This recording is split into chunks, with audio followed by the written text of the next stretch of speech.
독일 말로 차이스트가이스트라는 단어가 있습니다. 우리말로 번역하면 시대 정신이라는 의미입니다. 시대 정신, 어느 시대이든지 그 시대를 주도하는 정신세계, 철학세계가 있다는 겁니다. 대부분의 사람들은 그 시대의 정신을 따라서 그 시대 물결에 휩쓸려 살아가는 사람들입니다.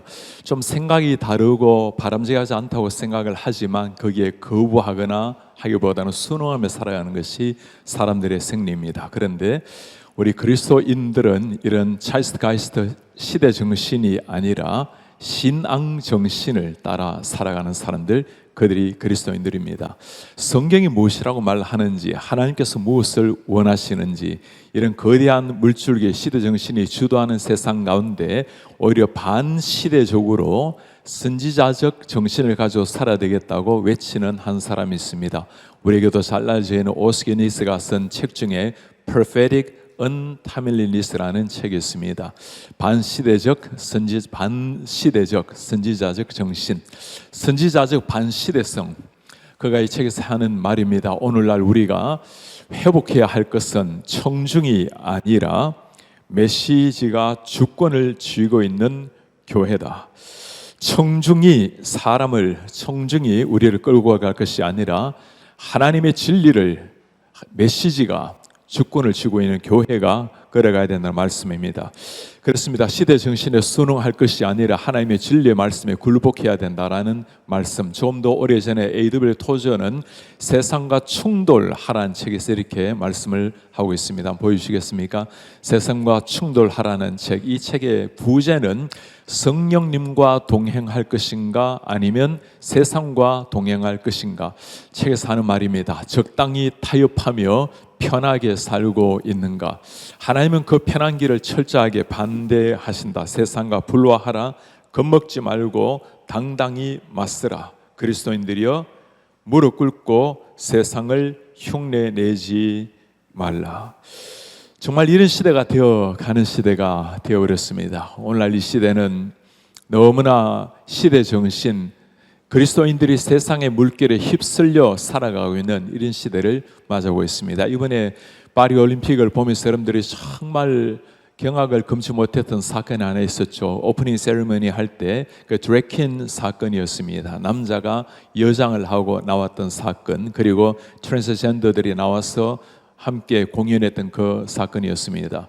정말 이런 일들이 이슬람일이나 이슬람교나 아니면 불교 같은 경우는 절대 일어날 수 없는 일이 기독교에 일어나고 있는 것을 보면서 세상이 지금 얼마나 기독교를 조롱하고 기독교를 무시하고 있는 세상인지 한눈에 보게 하는 모습입니다. 사람들이 이런 것들을 보면서 이렇게 생각을 하곤 합니다. 그냥 예술적 행위가 아닌가, 그냥 예술이고 문화인데 그냥 지켜봐야 되는 것이 아닌가, 아니면 믿지 않은 세상, 타락한 세상을 어차피 그렇게 살고 있기 때문에 타락한 세상은 관심을 가지지 말라, 거리를 두고 살아갈 수밖에. 또 어떤 사람들은 그것이 아니고 이 세상 속에 뛰어들어가서 오히려 세상을 바꾸고 그리스도의 문화로 하나님이 주권이 되는 나라로 바꿔야 된다라고 주장하는 사람들도 있습니다. 이 상황을 보면서 미국의 미시시피에 있는 기업 시스파이어라는 통신 기업 회사는 그 기업의 광고하는 시간을 자기 스스로가 물렸습니다. 여러분, 올림픽과 월드컵이 그 30초 광고가 수백억 들어가는 가장 핫한 시간이 바로 그 시간인데 광고를 물리면서 그가 했던 말입니다. 시스파이어 회사는 올림픽에 참가하기 위해 열심히 노력하는 선수들을 지지합니다. 그러나 하나님의 최후의 만찬에 대해서 however, we will not be a part of the offensive and unacceptable mockery of the Last Supper. 예수 그리스도에 대한 최후의 만찬에 대한 공격적이고 용납할 수 없는 조롱에는 동참할 수가 없습니다. 이것이 올림픽의 광고를 중단하는 이유입니다. 기업이라는 것이 이윤을 추구하는 것이 기업인데 그 막대한 이윤의 지장을 감수하면서도 기꺼이 광고를 포기했던 사람들, 많은 사람은 그렇게 생각을 합니다. 굳이 그렇게까지 해야 되는가? 그냥 저것도 하나의 문화 행위로, 예술 행위로 보고, 또 그건 그렇다 치더라도 굳이 광고를 해서 좋은 기업 이미지를 살려야 될 텐데 저렇게 기업 이미지를 전 세계 사람 앞에서 구길 필요가 있겠는가? 많은 사람들이 그렇게 의심하며 비난할 때 이 미시시피의 가버너 테이트 리브즈라는 가버너가 있습니다. 그분이 했던 말 한번 보시겠습니까? I'm so proud. 난 너무너무나 자랑스럽습니다. 뭐라고 말씀하고 있죠? 다시 한번 보여주시겠어요? I'm so proud. 난 너무너무나 자랑스러워요. 미시시피의 민간 부분이 발벗고 나서는 모습을 보니 정말 자랑스럽습니다. God will not be mocked. 하나님께서는 조롱받으실 분이 아니죠. 시스파이어는 너무나 상식적으로도 적절한 선을 그었습니다. 기업의 이미지가 떨어지는 것을 감수하며 나아가는 사람들, 이 가버너라는 게 이 표가 생명 아닙니까? 심지어 표를 잃을 것을 각오하면서도 자신의 신앙적 원리를 따라서 당당하게 밝히고 있는 이런 사람들, 오늘날 이런 거대한 세속주의 물결, 시대 정신이 우리 안방까지 자연스럽게 침투해 들어오고 있는 시대가 되었습니다. 안방에서 텔레비전을 지켜보고 있는 그 아이들 같은 경우는 이런 올림픽에서 나오는 것들을 자연스럽게 신뢰하게 되고 거기에 그냥 자기도 모르게 자연스럽게 빠져들어가는 게 이 시대의 모습입니다. 이렇게 흔들리는 시대, 세속주의가 세상을 지배하고 있는 이런 시대에 과연 우리가 어떤 식으로 하나님 앞에서 살아낼 것인가? 왜곡된 이런 시대에 하나님께서 정말 원하시는 것은 어떤 삶인가? 오늘 우리는 시대 정신이 주도하는 왜곡된 시대에 하나님의 말씀 앞에서, 절대 진리 앞에서 살아갔던 하나님의 새 사람, 새 젊은이를 만나려고 합니다. 사드락과 메삭과 아벳노고의 사건입니다. 오늘 우리가 읽었던 본문 말씀은 지금부터 약 2600년 전에 바벨론이라는 나라에서 일어난 사건입니다.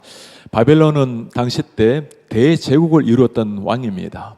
나라입니다. 아프리카 북부 지방, 그리고 에티오피아, 그리고 중동, 인도 전역을 다스렸던 왕입니다. 이 대제국을 이룬 왕이 느부갓네살 왕입니다. 느부갓네살 왕은 하나님의 나라 유다까지 침공을 해서 유다를 무너뜨린 나라, 그리고 유다의 많은 사람들을 포로로 잡아갔죠. 1차 포로로 잡아간 게 BC 605년도였습니다. 그때 사로잡혀간 사람 중에 다니엘과 세 친구들이 있었습니다. 이 세 친구들의 삶은 포로로 잡혀왔지만 왕이 그들에게 왕실 교육을 받게 해서 나라를 지배하는 권세를 주었기 때문에 평탄했던 삶을 살았습니다. 평탄했던, 아무런 고민 없이 비록 포로된 인생이었지만 자기들의 인생은 고민 없이 살 수 있었던 사람들, 이들의 삶의 어느 날 고난의 바람이 불기를 시작을 합니다. 우리가 읽은 3장 전에 2장 말씀을 보면, 3장 말씀 초반에 보면 왕이 어느 날 거대한 금으로 만든 신상을 세웁니다. 왜 왕이 신상을 세웠을까요? 높이가 30m나 되고 너비가 3m나 되는 거대한 금으로 만든 우상신을 세웠습니다. 2장 말씀을 읽어보면 이해가 돼요. 2장에 보면 왕이 기이한 꿈을 꾸었습니다. 아무도 그 꿈을 해석해 주지 못했을 때 하나님의 사람 다니엘이 나가서 꿈풀이를 해줍니다. 꿈의 내용은 심플했어요. 지금 왕의 나라가, 왕의 권세가 하늘을 찌를 듯이 높아져 가고 있지만, 그러나 언젠가 왕의 왕권이 다 끝날 날이 올 것이다. 그리고 영원한 하나님의 나라, 멸망하지 않는 영원한 하나님의 나라가 오리라. 그게 그 꿈의 내용이었습니다. 왕이 꿈을 꾼 지는 왕직에 있은 지 2년째입니다. 오늘 3장 말씀은 그 뒤로 16년이 지난 왕직에 있은 지 18년째 사건입니다. 무슨 일이 일어났을까요? 시간이 갈수록 왕의 왕권이 점점 떨어진 것이 아니라 왕의 왕권이 점점 더 강성해져 갔습니다. 왕의 마음도 점점 더 교만해져 갔습니다.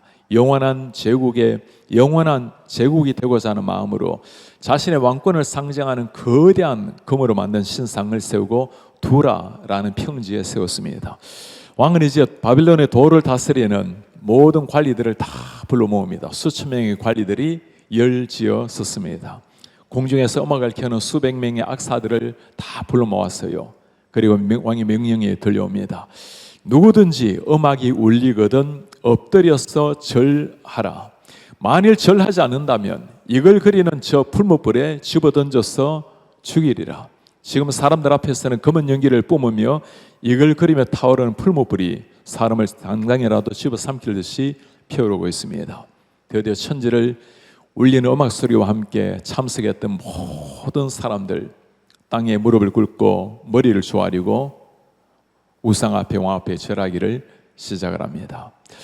여러분, 지금 이 상황, 영적 눈을 뜨셔서 이 상황을 가만히 한번 들여다보세요. 왕이 세운 금신상 앞에 모든 천하를 다스렸던 사람들이 무릎을 꿇고 절하는 순간 그 교만으로 이글거리는 그 왕의 눈, 그리고 하나님이 이 모습을 지켜보고 있는 그 눈을 한번 상상해 보세요. 하나님이 당신의 형상대로 당신의 모양대로 우리를 만드셨는데 받으셔야 될 경배 하나님이 아니라 세상 앞에 우상 앞에 절하고 있는 그 사람들, 찢겨져 가는 하나님의 그 마음, 피눈물 나는 하나님의 눈 한번 생각해 보세요. 마치 온 세상이 하나님을 버리고 우상에게 절하는 듯한 순간이었습니다. 그러나 본문 8절에 보면 그때에라고 말을 해요. 그때 모든 사람들이 우상 앞에 무릎을 꿇고 절했던 그때에 우상 앞에 절하지 않았던 세 사람이 있었습니다. 사드락과 메삭과 아벳느고가 있었습니다. 그들은 유일한 주군, 유일한 하나님 한 분 이외에는 그 누구에도 무릎을 꿇지 않겠다고 작심했던 사람들입니다. 시대 정신을 거슬리고 신앙 정신으로 세상 앞에 당당하게 섰던 세 사람, 이렇게 믿음의 절개를 지키려고 하면 찾아오는 것이 핍박입니다. 오늘 12절에 보면 사람들이 그들을 참수합니다. 이제 몇 유다 사람 사드락과 메삭과 아벳느고가 왕이 세워 바빌론 지방을 다스리게 하신 자이거늘 왕이여 이 사람들이 왕을 높이지 아니하며 왕의 신들을 숨기지도 아니하고 왕이 세우신 금신상에게 절하지도 아니하나이다. 왕이 세운 금신상에게 절하지도 않고 왕의 신들을 숨기지도 아니했던 사람들. 왕은 분노했습니다. 왕의 금신상에게 절하지 않은 것은 마치 왕의 왕권에게 정면으로 도전하는 것이나 마찬가지였어요. 그러나 왕은 평소 때 이 세 사람의 그리고 다니엘의 충정을 잘 아는 왕입니다. 왕이 세 사람을 불러 모읍니다. 사드락 메삭 아벳느고야, 너희가 정말 절하지 아니했느냐?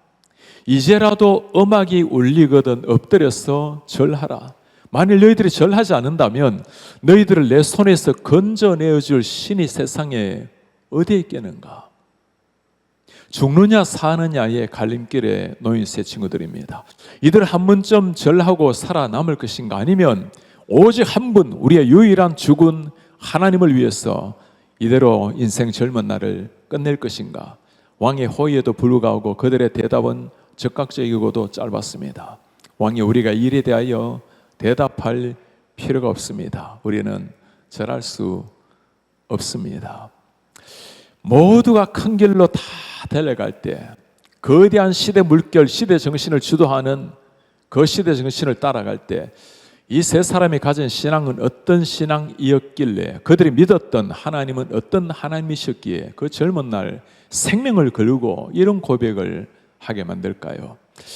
오늘 끊임없이 시대 정신 우리를 잠식해 오는 이런 시대 가운데 점점 반기독교적인 엔티 기독교의 목소리가 높아져 가고 있는, 동성애 자들은 끊임없이 그들의 목소리를 주장하고 있는 이런 시대 가운데 이 시대 정신을 거슬리고 신앙 정신으로 살아가는 그 비결을 두 가지를 오늘 이 친구들을 통해서 살펴보려고 합니다. 첫 번째입니다. 우리가 시대 정신을 거슬리고 어떻게 살아내야 할 것인가? 어떻게 살아낼 것인가? 하나님 앞에 타협 없는 자세로 서라. 타협 없는 자세. 오늘 금신상 앞에 절하지 않고 뻣뻣하게 서 있었던 세 사람, 왕이 그들을 불러서 부탁을 합니다.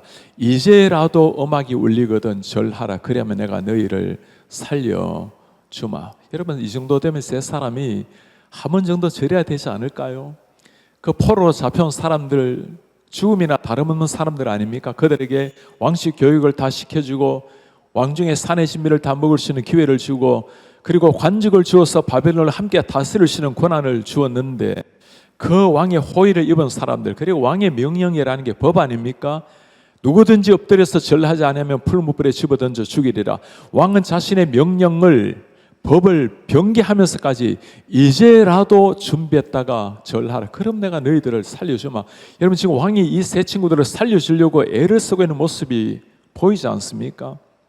충분히 납득이 되고 이해할 만한 그 상황이었지만 그러나 세 사람은 그 유혹에 타협하지 않았습니다. 왕이여, 왕의 호의에는 고맙지만 우리는 이 일에 대하여 대답할 필요가 없습니다.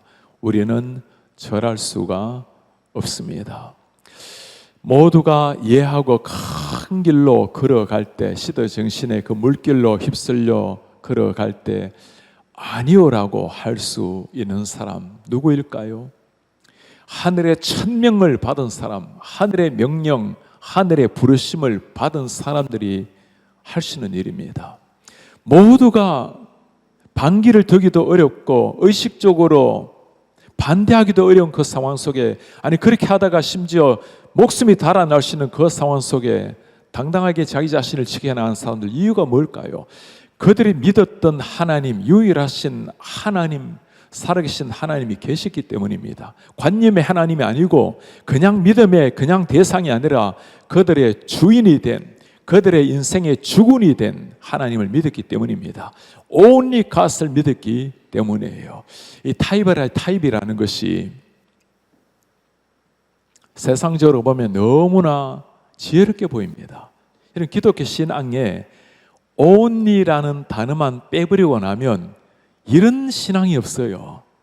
형제를 사랑하세요. 이웃을 위해서 봉사하고 나보다 남을 더 귀하게 여겨주고, 얼마나 멋있는 윤리입니까? 철학도 이런 철학이 있나요? 이런 종교가 있습니까? 형제를 위해서 내 목숨을 바치고 오리를 가길 원하면 심리까지 가지고 남을 나보다 다 귀하게 여기고, 이렇게 살아간다면 기독교인이 비난받을 이유가 하나도 없습니다. 모든 사람들에게 박수받을 일밖에 없겠죠. 왜 기독교가 이 시대 가운데 그렇게도 비난을 당하고 왜 사람들이 등을 돌리죠? only라는 것, 예수 이외에 다른 길이 없다라는 것, only만 사라져버리면 문제될 것이 아무것도 없는 것 같아요. 세 사람 그냥 절하고 살아남았어. 하나님 믿으면 안 됩니까?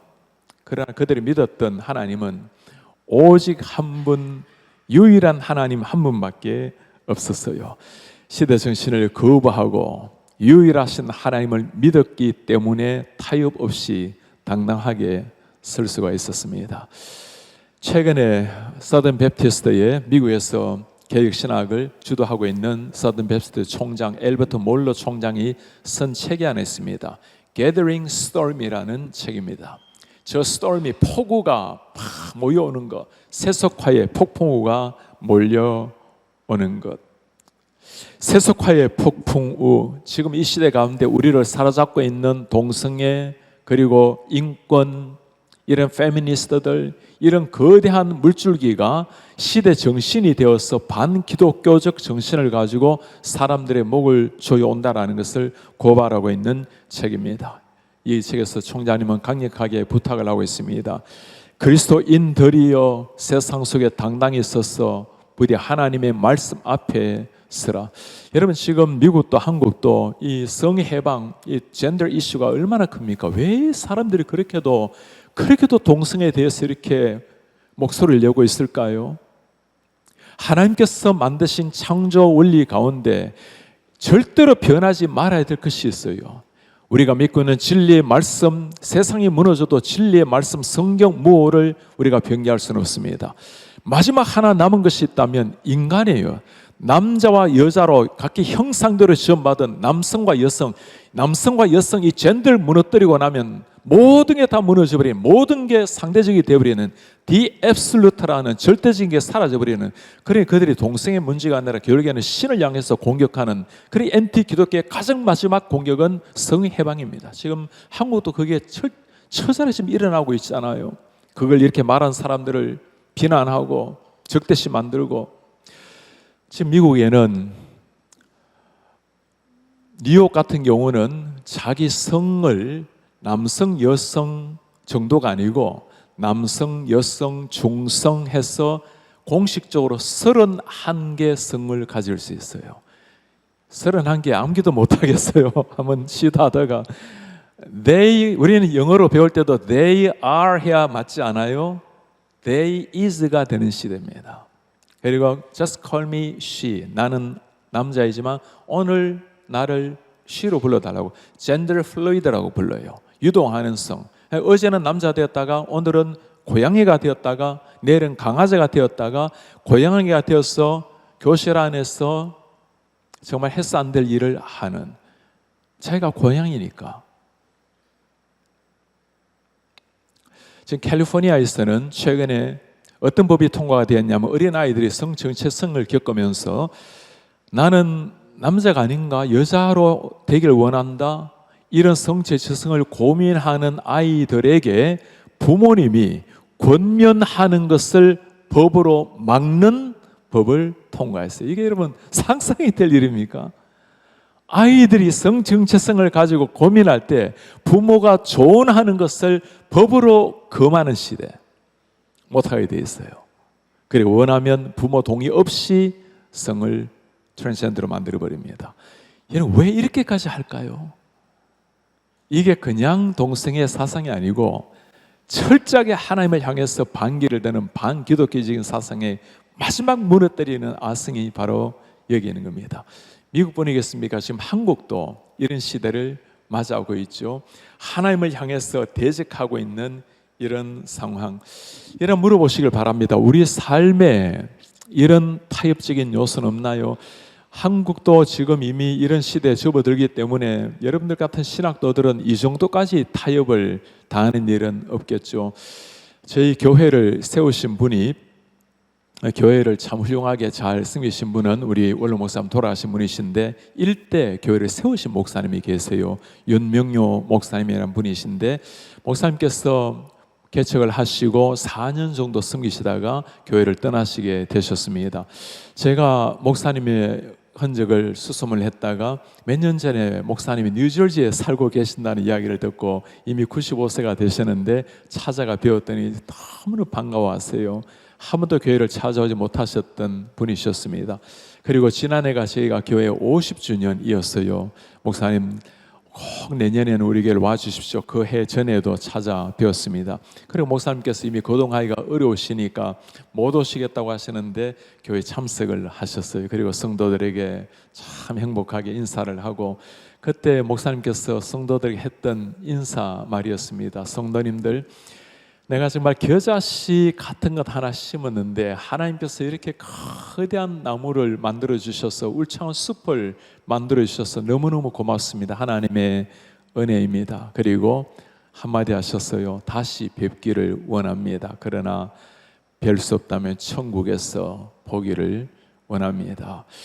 목사님께서 최근에 편찮으시다는 이야기를 듣게 되었습니다. 불과 한 달 전 이야기입니다.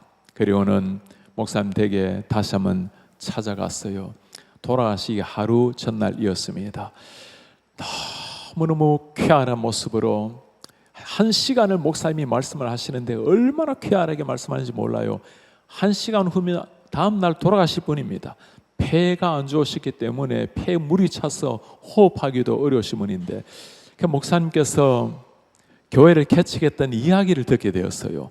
본래 한 교회에 목사님이 계셨는데 거기에 몇 분이 함께 목회를 하셨습니다. 아마 이민 초기니까 교회가 몇 개 없었겠죠.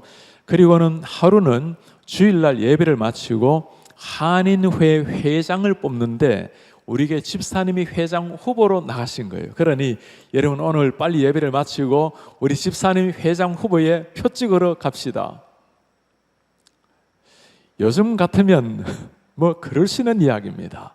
그럼 목사님은 주일날 우리가 이 거룩한 주일에 어떻게 선거운동을 하고 표를 찍으시는가 하고는 그만두시고 나오셔서 이런 뜻을 같이 하는 성도님들과 함께 세우신 것이 워싱턴 중앙 장로교였습니다.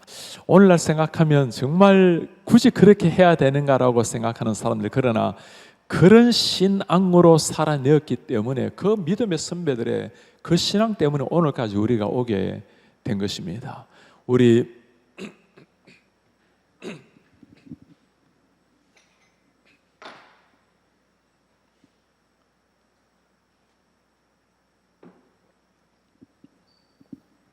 우리 그 신앙의 선배들이 남겨주었던 그런 신앙의 유산들 정말 하나님 앞에서 벌벌 떨면서 일사각오의 정신으로 살아내었던 그 믿음의 유산을 우리가 이어받았기 때문에 한국교회가 오늘까지 오게 된 겁니다.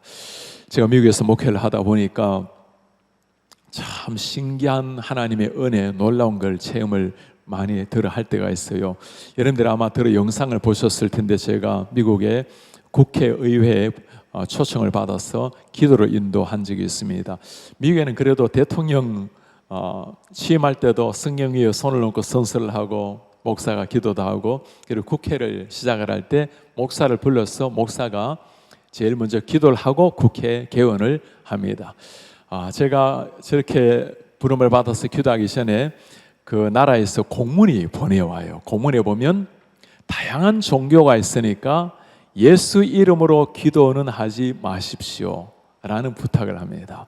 그리고 제가 이제까지 건국 이래 지금까지 기도한 게 이렇게 남아있어요. 기도문을 쭉 보니까 옛날에 기도가 굉장히 길고 당연히 예수 이름으로 기도하는데 이제는 예수 이름으로 기도를 안 합니다. 그나마 하는 게 We pray in the name of Almighty God, 전능자의 이름으로 기도 정도 하는 걸 본 적이 있는데, 그래서 제가 기도문을 보내달라고 하는 거예요. 금요를 하겠다라는 거죠. 그래서 제가 예수 이름으로 기도를 안 하면 하지 말든지, 제가 예수 이름으로 기도문을 준비를 해서 이거 보내면 금요를 받을 것 같아요. 안 된다고 말하면 제가 또 참 곤란해질 것 같고, 언제 보내라는 말이 없어요. 그래서 제가 밤 12시에 보내고 이메일을 읽지도 않고 다음날 국회 기도를 하러 갔습니다. 뒤에 계신 분이 미국의 대통령, 부통령, 그 다음에 국회의장인데 하우스 스피커, 국회의장이 저를 소개하고 제가 기도를 했어요. 당연히 삼일체 하나님 이름을 높이고 예수 이름의 기도를 마쳤는데, 저 보시면 여러분 시스펜 텔레비전에 방송이 되고 있죠. 라이브라고 나와 있죠. 생방송 방송이 되니까 미국에서 많은 사람이 국회 개원식을 본 거예요. 그리고 얼마나 많은 사람이 저에게 손으로 쓴 편지, 전화, 그리고 이메일을 보내왔는지 모릅니다. 미국이 종교의 자유가 있는 나라인데 왜 당신은 종교의 자유를 무시하고 예수 이름으로 기도합니까? 한 사람도 질책하는 사람 없어요. 다 편지가 목사님 예수 이름으로 기도해 줘서 고맙다라는 편지였어요. 와, 목사가 예수 이름으로 기도하고 칭찬받는 이런 시대가 된 거예요.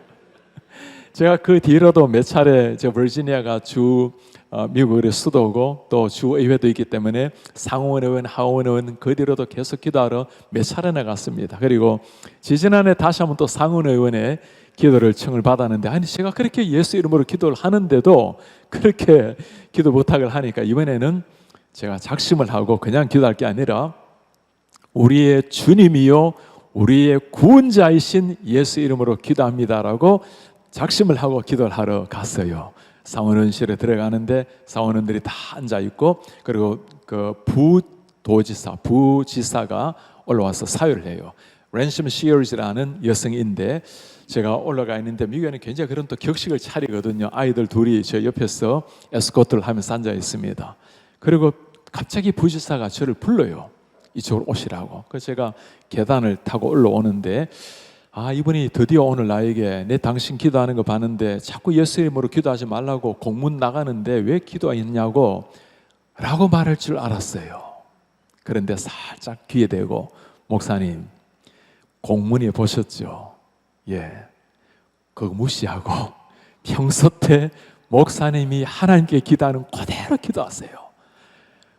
여러분, 공문서는 미국이 자유가 있는 나라, 기독교뿐만 아니라 모든 종교의 자유가 있기 때문에 기독교인만 가는 게 아닙니다. 이맘도 가기도 하고 그래요. 그런데 목사님이 믿고 있는 하나님께 그대로 기도하세요. 제가 그래 안 해도 하겠지만 정말 그 이름으로 기도를 하는데, 여러분 그날 그 기도를 조금 추려서 올렸는데 영상 한번 들어보시겠습니까?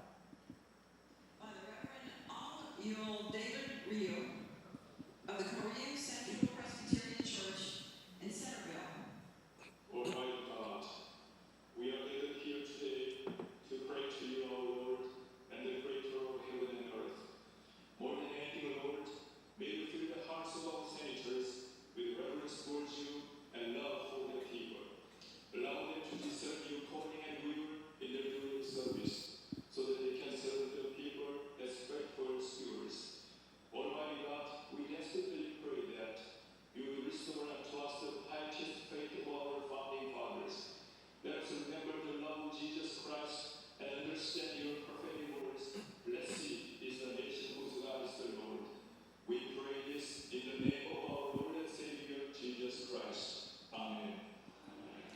여러분 저기의 Lord and Savior 우리의 할렐루야 우리 주님께 영광 돌립시다.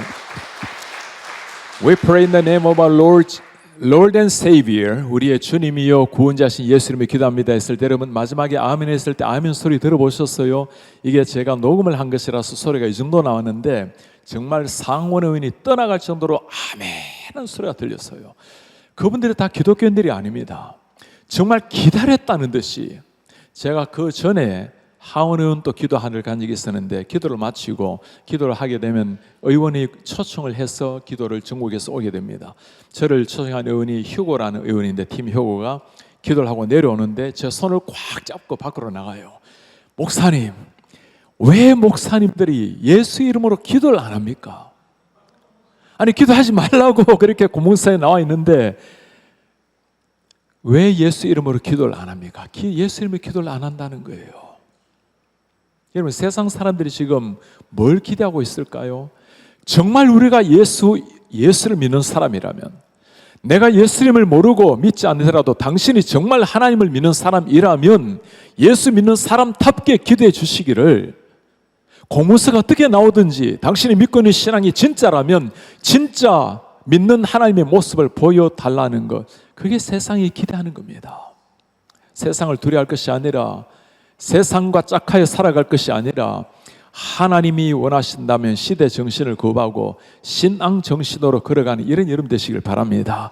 제가 이 얘기를 했더니 우리 미국에 가면 한 큰 교회 목사님이 계세요. 저한테 오시더니 목사님 저도 우리 시장이 새로 부임을 해서 저한테 기도 부탁을 받았는데 그 공문서를 보니까 예수님을 기도하지 말라는 게 나와 있는 게 꼭 그래 나오거든요. 그래서 저는 신앙을 지킨다고 안 갔다고 그래서 안 갈 게 아니고 그냥 하시라고 그랬더니 또 아틀란타에 또 한 목사님은 자기도 그것도 제일 큰 교회라 보니까 지역에 한번 공문을 받았는데 또 자기 지역에 누가 오셨대. 그래서 기도를 하는데 예수 이름으로 기도를 하지 말아주세요라고 하는데 목사님 그거 무시하고 기도하시라고 했더니 당연히 괜찮냐고. 보십시오. 세상 사람들이 기대하는 것은 그리스도인이라면 그리스도인 다움을 보여달라는 겁니다. 우리 신학도 여러분, 우리가 하나님을 믿고 예수 그리스도의 유일한 주님 only Jesus를 믿는 사람들 맞습니까 여러분? 예수 그리스도가 유일한 구원에 이르는 유일한 주님이라는 것을 정말 믿으십니까? 신학교를 다닌다고 다 믿는 게 아니에요. 제가 한번은 뉴저지에서 피트니스 센터 우리 짐에서 운동을 하는데 마침 미국인 한 친구가 젊은 친구가 앉아서 쉬고 있어요. 제가 옆에 앉아서 전도를 하는데 이 친구가 한참 다 듣고 제가 예수님 마음에 모시겠습니까 했더니 내가 목사예요 라고 해요. 아니 그럼 얘기를 미리 하시지 계시냐고. 이분이 드루 신학교를 나왔는데 자기는 프린스턴 신학교, 프린스턴이 거의 가깝거든요. 프린스턴 신학대학원에 2주일에 한 번씩 전도를 하러 간대요. 왜 프린스턴 신학대학원에 전도를 하러 갑니까? 그 친구들 예수 안 믿어요. 프린스턴 신학 어떤 학교죠? 우리나라의 마포 3녀를 파송한 그 교단이 그 PCUS의 교단입니다. 예수 안 믿는 사람들이에요. 그래요. 하버드, 예일 처음 어떻게 생겼죠? 미국의 첫 학교가 하버드입니다. 여러분 존 하버드가 누구죠? 청교도 목사입니다. 학교 모토를 여러분 아십니까? 기독교 크리스찬 리더를 훈련하기 위해서 세워진 학교가 하버드입니다. 하버드의 모토를 여러분 압니까? Veritas입니다. 진리, 성경 진리. 하버드가 약간 좌경으로 약간 자유로 흘러가니까 그 다음에 생겨난 학교를 아시나요? 미국에서 두 번째 생긴 학교 예일대학교입니다. 예일도 마찬가지로 신실했던 하나님의 사람이 세웠던 학교입니다. 이 하버드가 약간 변질되니까 예일의 모토는 Veritas 그리고 Lux입니다. 빛과 진리. 이 진리를 하버드가 바꾸니까 진리를 바꾸지 못하도록 빛으로 밝히라고. 프린스턴 신학교가 어떤 학교죠? 대학교가 10명의 기독교 장로교 목사들이 세운 학교가 프린스턴 대학교입니다. 그 좋은 모든 학교들이 기독교 리더를 세워서 미국을 하나님의 나라로 세우려고 했던 그 학교들이 이제는 진리를 버리고 디비니티 스쿨로 가면서 성경을 다 엎어버린 이런 시대. 프린스턴 신학대학원의 신학생들을 전도하는 목사님을 제가 전도하려고 했던 적이 있었어요. 사랑하는 여러분, 신학 공부한다라는 게 신앙을 보장하는 것 아무것도 없어요. 오히려 신학 공부할 때 조심해야 됩니다. 체계적으로, 논리적으로 끊임없이 체계화하고 논리화하고 학문화하고 하다 보면 잘못하면 영이 죽어버리면 그때는 목사가 아니고 종교인이 되어버려요. 우리 박윤선 박사님의 레거시가 있는 흔적이 있는 학교 아닙니까? 그분이 그 무수한 주석들을 다 남기셨지만 그분은 주석의 사람이 아니라 기도의 사람이었어요. 그 흔적이 있는 곳이 이 합신입니다. 치열하게 공부하고 치열하게 책과 싸우지만 학문에 매몰되어 버리면 영이 죽어버려요. 천하의 어리석은 일이 신학을 가지고 신앙을 하는 사람입니다. 신앙의 근거에서 신학 공부하는 여러분들이 되시기를 바랍니다. 책에 책장이 많아 쌓여질수록 하나님을 경외하는 영적인 눈이 열려야지, 그 많은 학문들이 하나님을 경외하는 영적인 눈을 가려버린다면 죽은 학문에 불과할 것이고, 학문이 쌓일수록 영혼을 향한 뜨거운 심장이 생겨져야 돼요. 제가 오늘 강조한 것처럼 여러분들 마음속에 전도의 대상자가 있는가? 목자들은, 목자가 누구죠? 양을 치는 사람이 목자예요. 늘 내 마음속에 전도의 대상자가 있는, 물론 여러분들이 교회 가시면 많은 사람들이 케어해야 될 사람이 있겠죠. 그분들 말고 전도해야 될 사람, 예수님께서 제자들을 키워내셨지만 예수님의 근본 사역은 계속 다니면서 전도했던 일입니다. 사도 바울이 안디옥 교회를 세우고 안디옥 교회에서 함께 바나바와 섬겼지만 하는 일이 뭡니까? 또 개척하러 계속 전도하러 나가는 거예요. 그리스도인들이, 특히 우리 신학도들이, 목회자들이 전도의 영성을 잃어버리면 저 같은 사람은 전도하려고 해도 어려운 상황이 되어버렸어요. 그 성도들 다 알지도 못합니다. 불행한 일이에요. 한 명의 영혼을 가슴에 품고 영혼을 향해서 나아가는 여러분들, 제가 밖에 나와서 처음에 당연히 전도하겠다고 목회한 사람인데, 보니까 아니 교회가 그렇게 많은 사람들이 많이 있는데 또 무슨 목사님이 전도합니까? 누가 그런 오해를 한번 받은 적이 있어요. 그래서 제가 밖에 전도를 못하고 우리 성도님들 중에 우리 누구를, 가족을 전도하기를 원하는 사람이 있으면 꼭 알려달라고 합니다. 그러면 그분을 만나서 그분과 대화하고 그렇게라도 전도의 삶을 가져야 돼요. 우리 가슴 속에 신학도들이 가지는 타입이란 어떤 타입일까요? 연말에 공부한다고 기도 시간을 줄이고 페이퍼를 쓴다고 하나님 앞에 깊이 나아가는 걸 잊어버리고, 말씀은 체계적으로 만들어내는데 살아 계신 하나님의 말씀을, 그 심장 소리를 듣지를 못하는 것. 해가 지도록 분을 품지 말라는 말씀을 읽으면 내 마음속에 혹시라도 그리스도의 사랑을 내가 받은 사람인데 해가 지도록 분을 품지 말라 했는데 나의 속에 부담스러운 사람이 없는가, 그걸 고민해야 되는데, 해가 지도록, 해가 지는 게 몇 시인가, 해가 지평선을 넘어갈 때인가, 이런 고민을 하는 신학 공부하면 영이 죽어요. 영혼을 품고 하나님을 향한 경외심이 일어나는 이런 신학도들이 되시기를 바랍니다. 오늘 시대 정신 앞에서 타협 없이 쓰라고 말씀을 드렸어요. 그렇게 쓸 수 있는 비결이 어디에 있을까요? 두 번째 말씀입니다. 타협 없이 시대 정신을 이겨낼 수 있는 비결이 어디에 있을까요? 하나님을 확신하는 믿음, 하나님을 정말 믿는 믿음. 예수님께서 성경에 반복해서 하시는 말씀이 있어요. 내가 말세 믿음을 보겠는가? 여러분, 정말 무시무시한 말씀 아니에요? 그만큼 진짜 믿기가 어렵다는 거예요. 내가 믿음을 보겠는가? 정말 예수 그리스도를 믿는 사람. 오늘 당장에도 절하지 않으면 풀무불에 집어 던지리라. 세층은 뭐라 말하죠? 왕이여, 우리 대답할 필요가 없습니다. 우리가 섬기는 우리 하나님이 풀무불에서도 건져내시겠고 왕의 손에서도 건져내시리라. 여러분, 이게 참 멋진 고백이에요. 이 고백은 멋진 고백인데, 지금 풀무불은 눈에 보이는, 당장이라도 사람을 집어삼키듯이 피어나고 있는데 그 풀무불에서 우리를 건져내시겠고 왕의 손에서도 건져내시리라. 이 사람들이 누구죠? 포로로 잡혀온 사람들이에요. 세계를 제패했던 느부갓네살 왕이었습니다. 당신 손에서도 우리를 건져내시리라.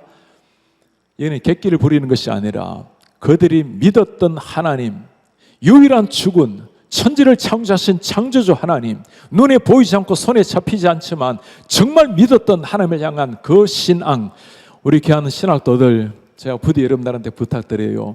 믿음 있는 신학도들 되시기를 바랍니다.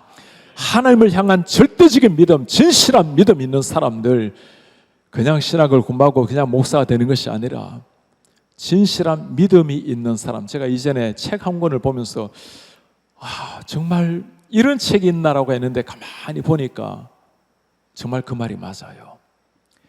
교회가 성장하는 목사님들의 공통점을 기록한 책인데 여러 공통점이 있겠죠. 그런데 그 책에서 한 내용은 믿음이 있는 목사가 교회 성장한다는 책이었어요. 여러분, 이게 우습게 들릴 수 있죠. 믿는다라는 게 정말 기적 같은 일이에요. 예수께서 베드로에게 나를 물리로 걷게 하소서 오라고 믿었기에 걷는 겁니다. 베드로 같은 사람 처음에 좀 믿었지만 계속 못 믿었어요. 그러니 풍랑이 있는 바다에 빠져들어가는 겁니다. 그 제자들도 그렇게 주님 곁에서 3년을 따라다녀도 이 믿음이라는 게 이게 쉬운 일이 아니에요. 하나님이 주신 은혜로 우리의 영의 눈이 열려서 믿음 얻는 거 그거 누가 모릅니까? 그런 신학을 누가 몰라요? 그런 신학이 아니고 내 가슴 속에 살아 움직이고 계시는 하나님, 내 혈맥세포 마지막까지 십자가의 피로 말미암아 변화된 그 인생, 새로워진 인생, 내 인생의 진짜 주군이신 내 하나님, 그 하나님을 진짜 믿는 믿음, 이 믿음이 있어야 이 고백이 나옵니다. 왕이여, 우리 대답할 필요 없습니다. 왕의 호의 고맙습니다. 그러나 우리 죽은 하나님 한 분 이외에 우리가 다른 신을 섬길 수는 없습니다. 우리 하나님 저 푸른 무배에서도 건져내실 분입니다. 제가 중국에서 섬길 때 한 시대 두만강 상류 중류 하류에서 오랜 세월을 섬겼어요. 한 번은 하류 지방의 도문이라는 지방으로 가는데 거기 가면 지하교회 청년들이 있으니까 그 청년들과 함께 머물면서 말씀을 훈련하고 주로 나오는데 가기 전에 연길에서 한 집사님 댁에 머물렀는데 그분들이 목사님 거기에 가시면 그 지하교회 리더가 여성입니다. 그 여성이 우리 집에 사흘간 머물다가 갔어요. 나이가 21살짜리인데 자기도 21살짜리 딸이 있어서 너무 걱정이 돼요. 그 시골 이름도 모를 시골에 교회 개척하겠다고 가는 여성을 보고 너 정말 가느냐고. 갑니다. 두렵지 않으냐. 여러분 중국에도 요즘 한국에도 시골에 젊은이들 없지 않아요. 중국에 젊은이들 아무도 없어요. 다 도시로 나갑니다. 두렵지 않습니다. 하나님이 함께 하심을 믿습니다. 그 집사님 부부가 그렇게 신앙이 좋은 분들은 아니었어요. 그런데 그 청년의 그 눈빛을 보면서 하나님이 함께 계심을 믿습니다. 그 말을 남기고 갔다는 거예요. 차를 타고 한 4시간, 5시간 가까이 가서 도문이라는 곳에 갔습니다. 거대한 그 두만강이 흐르고 바로 그 하류 저 너머 북한 초소가 여기저기 북한 초소가 보여요. 그리고 마을은 거의 다가 초가지붕 마을이었습니다. 그 자매는 이미 온 지가 1년이 지났고 7명의 아이들이 청년들이 모여서 공동체를 이루는데 북한에서 온 청년들도 같이 사역을 했어요. 아침 6시부터 8시까지 큐티하고 말씀 묵상하고 예배하고 그리고 식사하고 9시부터 오후 5시까지 수자수를 해서 경제활동을 하고 다시 예배하고 그리고 한 사람 한 사람 전도를 해요. 그 자매가 제게 들려준 스토리입니다. 그 지방에 왔을 때 누구 한 사람 말을 붙이질 않대요. 여러분 그럴만하죠. 이 시골에 청년이 들어왔으니 저게 정부에서 보낸 스파인가 북한에서 온 특무단은 아닌가. 다들 어르신들 할아버지 할머니들인데 이 자매가 아무 말 하지 않고 1년 동안 어르신들의 농사일을 거들어 드렸어요. 그랬더니 시간이 좀 지나자 마을에 소문이 들기 시작했습니다. 샹띠 하나님께서 철의 우엄은 우리에게天使 이 천사를 보내주었다고 너무나 사람들이 자매를 좋아하게 된 거예요. 그때 이 자매가 입을 열어서 말씀을 전하기 시작했고 이미 교회가 형성되었고 여기저기 있던 청인들이 모여서 청인들이 함께 공동생활을 하는 것을 보았습니다. 제가 얼마 후에 그 자매를 그곳에 파송한 우리 한국 선교사님을 만났어요. 선교사님이 저에게 하신 말씀입니다. 그 마을에 가서 교회를 세웠으면 하는 마음을 하나님이 주셨습니다. 그리고 누구 지원자를 받았더니 그 자매가 일어난 거예요. 목사님, 내가 한 달 살아낼 수 있는 생활비와 종이 한 장 쥐어서 보냈습니다요. 무슨 종인지 아시겠어요? 그 마을이 나와 있는 주소 한 장 들고 보낸 거예요. 두렵지 않은가? 하나님이 함께 하심을 믿기에 두렵지 않습니다. 정말 이 시대도 이런 믿음을 가지고 살아가는 사람들이 있어요. 그리고 하나님을 아는 사람들이에요. 중국 교회를 다니다 보면 참 애틋할 때가 많습니다. 한 또 가정교회를 가는데 중국에 한 100여 명 성도들이 모여서 예배를 해요. 헌금 시간이 되었습니다. 앞에 광고를 해요. 아직 예수님을 나의 주님으로 영접하지 않은 사람은 헌금하지 마시기 바랍니다. 헌금은 믿음으로 하는 겁니다. 아니 그 가난한 지하교회 성도들이 한 푼이라도 헌금이 필요할 텐데 예수를 나의 주님으로 영접하지 못한 분들은 헌금하지 마시기 바랍니다. 헌금은 믿음으로 하는 겁니다. 우리 신학도 여러분, 헌금하시는 것도 영광스러운 특권이라는 것을 믿으시기 바랍니다. 반응이 이러면 안 돼요. 여러분, 헌금할 수 있는 게 그 아무나 못하는 거예요. 엉뚱한 아들이 엉뚱한 아버지한테 돈 주는 게 이상하지 않나요? 자식만이 할 수 있는 겁니다. 헌금하는 것, 주를 위해서 봉사할 수 있는 것. 요즘 팬데믹 시절 때 언젠가부터 이제 온라인 예배로 전하는 사람이 얼마나 많은지 몰라요. 여러분, 구원이라는 것은 개인적으로 주님의 은혜로 말미암아 믿음의 고백으로 구원은 개인적으로 얻는 겁니다. 그러나 예배는 달라요. 예배는 그리스도를 머리로 한 하나님의 백성들이 몸을 이룬 모든 지체들이 함께 모여서 하나님께 나아가는 게 이게 공적 예배예요. 개인적으로 살아가는 개인의 예배가 있지만 예배라는 것은 혼자 하는 게 아닙니다. 어쩔 수 없이 무인도에 있거나 어디 아프리카에 있거나 아니면 이슬람 국가에 있거나 병약해서 못 나오면 그건 주님이 잘 아세요. 그러나 그렇지 않다면 온라인 예배가 될 수 있는 게 아니에요. 예배라는 것은 함께 하는 것이고, 여러분 천국 가게 되면 어떤 일이 일어나죠? 그러나 우리가 정확하게는 모르지만 예수 그리스도를 머리로 하고 우리 모든 사람들은 예수님의 몸의 지체가 될 겁니다. 그리고 진정한 영적 가족이 그때 되어서 그 영적 가족, 완벽한 영적 가족이 되어서 하나님을 예배하는 게 그게 천상의 예배예요. 그걸 미리 맛보는 게 지상의 교회의 모습입니다. 예배하는 것을 기쁘게 여기고 예배하는 것을 사모하고 신학도들이 되어가지고 예배하는 것을 일로 여기고 지모로 여기면 그것보다 안타까운 일이 없어요. 그게 영광스러운, 믿지 않은 사람들은 앉아 있다 하더라도 그게 고마운 일이지만 또 앞으로 주님을 알아가야 되지만, 그러나 그걸 두고 누구도 예배라고 하지 않습니다. 하나님의 자녀들이 할 수 있는 게 헌금이고 자녀들이 할 수 있는 게 예배예요. 그걸 정말 믿는 사람들, 그 하나님을 믿고 살아가는 사람들, 오늘 이 세 친구들의 믿음이 그 믿음이에요. 살아계신 하나님을 향한 절대적인 믿음. 그러던 이런 믿음을 가졌지만, 그러나 믿음을 마치 알라딘 램프의 지니처럼 여기지 않았습니다. 뭐라고 말씀하고 있죠? 그리 아니하실지라도 왕이여, 우리가 18절에 모시겠습니까? 그렇게 하지 아니하실지라도 왕이여, 우리가 왕의 신들을 섬기지도 아니하고 왕이 세우신 금신상에게 절하지도 아니할 줄을 아옵소서. 그리 아니하실지라도 왕의 신들을 섬기지 않고 절 안 하겠습니다. 하나님 우리 편에서 최선을 다했으니 이제 주님이 우리를 도와주셔야 될 차례입니다가 아니었습니다. 우리는 우리의 주권 유일하신 하나님께 살아갈 뿐이고 그걸로 끝이에요. 하나님이 받으시면 그뿐이지 우리를 살리든지 죽든지 하나님께 달린 일이고 우리는 절할 수가 없습니다. 믿음이라는 게 모든 걸 여는 맞는 키가 아닙니다.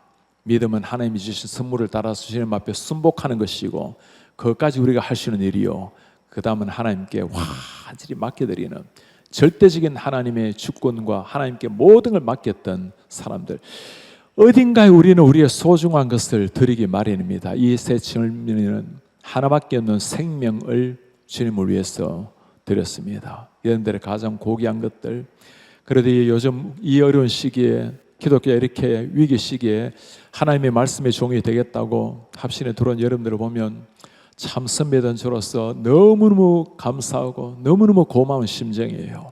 정말 여러분들을 통해서 주님께서 놀라운 역사 일으키기를 원합니다. 그러나 인생 목회하다 보면 그리 아니하실지라도 일이 너무너무 많아요. 그때도 변함없는 믿음을 가지고 하늘을 향해서 여유 있는 미소를 지으면서 살아가시는 사람들, 그리고 주님, 제 삶이 건강하고 생각처럼 이 목회가 펼쳐진다면 고맙겠습니다. 그러나 그러지 않고 핍박이 다가온다 하더라도 주님 걸어가신 그 길 내가 흉내라도 낼 수 있으면 고맙겠습니다. 그렇게 살아가는 겁니다. 제가 지금 생각하면 너무나 부끄러운 일이지만 대학교 1학년 때 제가 예수님을 만났어요. UBF라는 선교단체에서 주님을 만났습니다. 정말 밤낮으로 전도하고 밤낮으로 선교를 향해서 뛰어다녔던 시절에 제가 다녔던 학교에 여러분 통일교 교주가 누구죠? 문선명이라고 있죠. 그 오른팔이 누군지 아시나요? 박보희라고 하는 사람이 있어요. 이 박보희 씨가 진짜 브레인이에요. 그분이 학교를 찾아오는데 이분이 뭐 대통령 만나는 거, 수상 만나는 걸로 학교가 도배를 했어요. 원리연구회라고 통일교 그 서클이 있었거든요. 와, 어떤 사람이길래 저렇게 일국의 대통령 수상을 저렇게 만나는가 도배를 했는데, 저는 이 사이비 종교의 괴수가 우두머리가 지금 학교를 오는데 제가 맨 앞자리에 가서 얼마나 기도했는지 모릅니다. 주님, 오늘 통일교 이 우두머리가 우리 학교를 오는데 제가 오늘 강연을 듣다가 통일교의 흙을 찌를 수 있도록, 흑점을 찌를 수 있도록 주님 제 눈을 열어주십시오. 간절히 기도하다가 그 박보희 씨의 강연을 들었어요. 그 박보희 씨, 제가 강연을 듣고는 너무 은혜를 받아버린 거예요. 그리고는 끝나고 맨 먼저 나가서 사인을 받았어요. 여러분 그 통일교의 그 우두머리 그분이 했던 말이에요. 내가 진리를 믿고 있는 서성 문수문 선생은 진리를 위해서 7번이나 감옥을 다녀왔습니다. 나는 아직까지 내 서성을 위해서 감옥 한 번 다녀오지 못한 부끄러운 제자입니다. 그 가짜 종교, 거짓 종교의 아버지도 자기 주군을 위해서 감옥 한 번 다녀오지 않은 것을 부끄럽게 여기는데, 여러분 우리 주님 누구십니까? 그 33살의 젊은이가 우리를 위해서 피 흘리시고 몸 찢기시고 그렇게 당신의 하나밖에 없는 생명을 주셨는데, 정말 이걸 믿고 살아가고 있다면 우리 이대로 살 수 없는 거예요. 여러분 33살에 한 살 더 사는 것을 죄송하게 여겨본 적이 있습니까? 여긴 다 33살이 안 돼 보이네 보니까.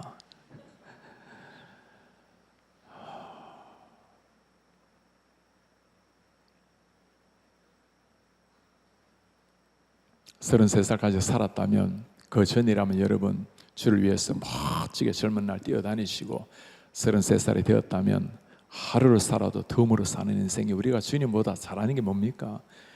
지상에서 육신으로 더 오래 사는 것, 이만큼 살았으면 오래 살지 뭐 얼마나 살아야 장수예요. 33살 하고 하루 더 살면 장수한 거예요. 그러니 하루하루 살아가는 건 마지막 인생처럼 살아내는 겁니다. 그리 아니하실지라도 주님 당신이면 됐습니다. 분노한 왕, 평소보다 풀무불을 7배나 더 뜨겁게 달구었어요. 당장에 그들을 사형에 처했습니다. 풀무불이 얼마나 뜨거웠던지 그 세 친구를 집어 던졌던 군인을 태워 죽였어요. 우리는 지금 주님을 위해서 일사각오의 정신으로 죽으면 죽으리라 오직 한 믿음, 일사각오의 정신으로 살아내었던 믿음의 새 선배들을 보고 있어요. 왕이 풀무불 안을 가만히 들여다보다 깜짝 놀랍니다. 풀무불에는 그 세 사람뿐만 아니라 또 한 사람, 네 사람이 걸어 다니고 있었어요. 성경에 뭐라고 나오죠? 신의 아들처럼 보인다고 말합니다. 우리 하나님께서 일사각오의 정신으로 타협 없이 살아간 세 사람을, 우리 예수 그리스도를 보내셔서, 당신의 사자를 보내셔서 살려주신 줄 믿습니다. 그리고는 왕이 그 세 친구들을 불러냅니다. 불탄 냄새 하나 없이, 머리털 하나 거슬린 것 없이 그렇게 살아나왔어요. 와, 여러분 왕이 하는 28절의 고백을 한번 들어보시겠습니까? 왕이 뭐라고 말하죠? 사드락 메삭 아벳노고의 하나님을 찬송할지로다. 그가 그의 천사를 보내어서 자기를 의뢰하고 그들의 몸을 바쳐서 왕의 명령을 거역하고 하나님 밖에는 유일한 only God 외에는 다른 신을 섬기지 아니하며 그에게 절하지 아니한 종들을 구원하셨도다. 누가 구원하셨다고 합니까? 하나님이 천사를 보내사, 이게 천하를 제패했던 교만한 왕의 입에서 나왔던 한마디예요. 여러분, 우리가 일사각오의 정신, 죽으면 죽으리라 유일하신 주님을 위해서 생명 걸고 살아갈 때 세상의 왕도 감격해서 하나님의 이름을 부르고 있어요. 어떤 일이 일어납니까? 왕이 뭐라 말하지? 이제 이 사드락 메삭 아벤노가 믿는 하나님에 대해서 함부로 말하는 사람이 있으면 그의 몸을 쪼개서 죽이겠노라고. 이게 어디서 나오는 일이죠, 이게? 시대 정신을 거부하고 신앙 정신으로 죽기를 각오하고 살아내었을 때 세상도 감동을 하고 있는 거예요. 왕이 그들을 30절에 보면 바벨론 도에서 가장 높이 들어 사용을 하셨습니다. 그리 안 하실지라도 괜찮아요. 그러나 하나님 그들을 사랑하셔서 정말 고귀하게 그들을 높여주셨습니다. 2024년도 파리 올림픽 100년 전에 1924년에도 100년 전에도 파리 올림픽이었어요. 파리 올림픽에 여러분 한 영웅을 기억하십니까? 에릭 리들이라는 육상 선수였죠. 그 Chariots Fire, 불의 전차로 잘 알려져 있는 사람입니다. 영국의 100m 금메달 유망주였습니다. 100m 결승하는 날이 주일이었어요. 원래는 월요일이었는데 프랑스 대혁명 기념일이라고 주일로 바뀐 겁니다. 기도하고는 나는 주일에 뛰지 않습니다. 포기했습니다. 여러분, 그럴 필요 있습니까? 주의 영광을 위해서 뛰어야 되지 않나요? 금메달 따서 모든 영광을 하나님께 해야 되지 않습니까? 나는 주일은 예배하는 날이기에 주일은 뛰지 않습니다. 옹졸한 기독교인이라고 나라의 이름을 먹칠한 사람이라고 얼마나 손가락질 비난을 받았겠습니까? 뛰지를 않았어요. 그리고 200m는 자기 종목이 아닙니다. 나가서 동메달을 땄어요. 다행히 100m는 자기 친구 에이브럼이 나가서 영국의 금메달을 따게 했습니다. 400m는 전혀 자기 주종목이 아닙니다. 그런데 자기 친구 앤드류 린치가 자네가 날 대신해서 나가라고 예선전을 꼴등으로, 그러니까 결승 꼴등으로 진출을 했습니다.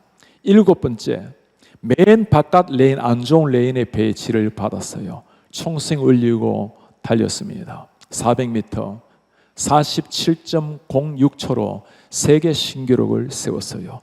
금메달을 딴 겁니다. 사람들이 뭐라고 물었겠습니까? 어떻게 주종목이 아닌 400m에서 그렇게 달릴 수 있었습니까? 200m는 나의 힘으로 최선을 다했고 나머지 200m는 하나님의 은혜로 더 빨리 달릴 수가 있었습니다. 하나님의 영광을 그렇게 더 높이고 그 신앙에 사람들의 가슴 속에 자부심을 갖게 만든 에릭 리들 23살이었어요. 다음에 1925년도에 23살 나이로 중국 선교사로 떠났습니다. 그리고 20년 동안 사역을 하다가 일본이 중국을 침략했고 포로 수용소에 잡혀 들어가서 웨이시엔이라는 포로 수용소에서 거기서 사람들 섬기고 돕다가 이 세상을 떠난 사람, 44살의 젊은이였어요. 에릭 리들이 달리기를 할 때 400m 달릴 때 그의 코치가 기독교인인데 그 손에 쥐어준 성경 구절이 있습니다. 사무엘서 말씀이었어요. 나를 존중히 여기는 자를 내가 존중히 여기노라. 나를 존중히 여기는 자를 내가 존중히 여기노라. 세상에서 승리할 수 있는 비결 여기에 있습니다. 하나님을 소중하게, 하나님을 진실하게, 하나님을 절대 주권으로 믿고 달려가는 사람. 하나님, 내 생명 주님이 주셨으니 필요하시다면 가져가십시오. 내가 주를 위해서 오랜 세월 주를 위해서 달려가길 원합니다. 그러나 그리 아니하실지라도 하나님 관계없습니다. 내가 34살에 되지 못한다 해도 문제없을 것이고 33살이 지났다면 충분히 살았기에 주님 제 것 다 주를 위해서 드립니다. 오늘 시대 정신이 주도한 이 시대 가운데 정말 주님을 위해서 살아갔던 믿음의 새 친구들을 보았어요. 죽기를 각오하고 달려갔던 사람들, 그 믿음을 통해서 하나님, 믿지 않는 왕의 입에서도 하나님을 찬양했던 놀라운 역사를 보았습니다. 그래서 하나님, 여러분, 신학도 때 그리고 주님께서 우리에게 맡겨주신 목회 현장에서 타협 없는 믿음 가지고 강단에 설 때 예수 십자가의 복음 가지고 강단에 서는 여러분 되시기를 바랍니다. 예수의 복음을 전할 때마다 우리 예수님 앞에 앉아 계신다 생각하라고 주님이 내 설교를 듣고 고개를 끄덕여야 되고 천만인을 즐겁게 하는 설교가 아니라 예수께서 듣고 그게 내가 원하는 설교라고 타협 없는 진리의 복음을 쏟아내는 이런 여러분들이 되시길 바랍니다. 우리 믿음의 선배들이 그렇게 살아갔어요. 죽음을 불사하고 그렇게 초대교회, 그렇게 중세교회, 한국교회 무수한 순교의 피를 딛고 우리가 오늘까지 왔습니다. 이제 우리가 그 믿음의 선배들을 따라서 그렇게 살아내어야 할 때입니다. 다시 일어나셔서 오늘 말씀 기억하시면서 함께 우리 찬양하면서 우리 기도하는 시간을 가집시다. 말씀 앞에서 경외함으로 우리 주님 앞에